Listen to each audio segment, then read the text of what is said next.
Dad, you've been a funeral director now for a really long time. Thanks. 40 years. And we're talking about the three key elements of helping with grief. Can you delve into the auditory side of it? Absolutely. So, as I've said in the first video, if you haven't seen it, go back and have a look.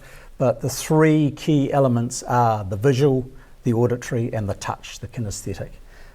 So talking about the auditory, it's really, the traditional funeral was based more around the auditory than anything else. You had someone up the front speaking, you had one tribute, or maybe that was none at all. It was very formal around ceremony. And that ceremony, believe it or not, had visual aspects as well. But it was the auditory that was most important, perhaps, in the traditional. It's still really important, but wrapped around that visual and that touch, that kinesthetic as well. So I think stories are the key. We see it in Maori culture in New Zealand, where the days leading up to the service are actually wrapped in storytelling. And in fact, most of the European cultures, our Celtic culture, does the same thing. The Irish wake is all about the same thing. You stand around and you tell stories about the deceased.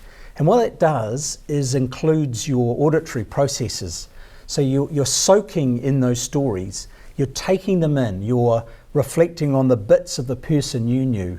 So I don't think it's good for just one person to tell a story. I think you have to have numerous stories. People hate open tributes, but I sort of do too. I think it's good to have lots of perspectives, but prepared perspectives, so they don't drag on and on and on. And a good story is a good story. It helps you remember that time. So, yeah, stories are vital. What about music? Music is all part of that auditory process. So for people who are not so auditory, if they're very visual, they often will say things like, oh, I'll just put on some of that elevator music.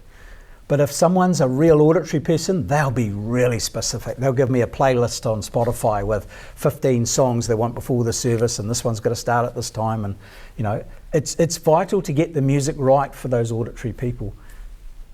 Good example, my father, your granddad, he loved classical music, but he actually loved jazz probably even more.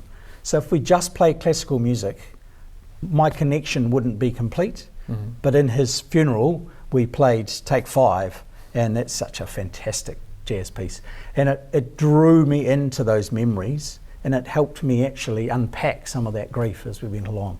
So, you know, we've played things like Highway to Hell as someone leaves. Now, if that's appropriate for them, that's fine. But it's got to be appropriate. If that's in the church, don't think that's going to fly.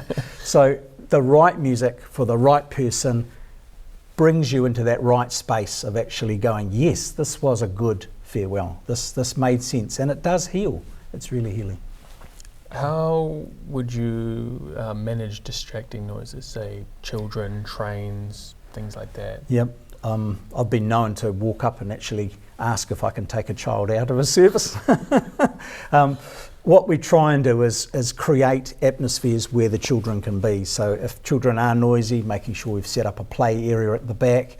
You know, our toy box we've had in our chapel here for years, it keeps disappearing stuff all the time. We just make sure there's no rattly, loud, zingy stuff in there. It's books and soft toys and things that if a child throws it across the room, it's not going to make too much noise.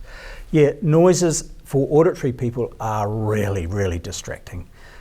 The funeral home here, we're actually right next to the railway line. We've got hush glass, which takes out 99.9% of the sound, so people don't even know there's a train going past. And when you look at the fountain outside, you can't hear it. But it's amazing for the people who need to hear it. Sometimes we'll actually put on music that has water in the background, just to give them that effect. So, how would you know if there's more people that need to listen to that sort of thing? Yeah, listening is really vital, and you've just got to keep an eye on people. So you will hear people's comments after a funeral. You'll sometimes hear them before a funeral if they're auditory. They'll go, oh look, I'm really sorry, but we've got 6 tributes. And you go, oh gosh, this is going to take for ages.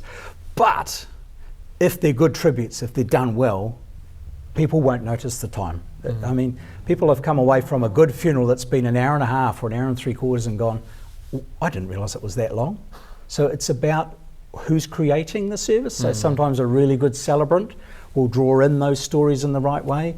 If you are having an open time, my little trick when I'm leading a service is ask if there is anyone, if they'd all like to stand at once and come forward, so they can see how many people there are and they know they've only got a couple of minutes at the most each. So one of the other great stories I just thought of as you said that was I had a family who they loved bird song, and we were up at our crematorium chapel, which is in some of the other videos, and it was a beautiful summer's day, had both side doors open and there were birds singing outside, and when it came to that quiet time of watching photos, I'd put some bird song in the background, but I hadn't turned the volume up, and as the slideshow played, it just sounded so natural. It was an amazing effect. And then the family said, that bird song was beautiful. And I realised afterwards it was natural. I hadn't actually turned the volume up. So sometimes, you can create something without even realise you're creating it. Yeah. Oh, that's cool. And I think the other question, you were talking about viewing in the last video, and I think auditory, you would say, what's the point with viewing? The funny thing about that is that even when people come in and they're not particularly interested in seeing the deceased because they're not visual, but I've found they'll come over, they will look, and then they'll start talking to them. Or if they've come in with someone else, a support person, they will start talking to that support person about the deceased. So the viewing itself might not be the visual thing they need, but the auditory then comes out. So creates a nice environment to let those stories come out. It's honouring the deceased, yeah. What about doing physical things? Yep, so touch or kinesthetic, again, is a really important thing, and I'll talk about that in the next video.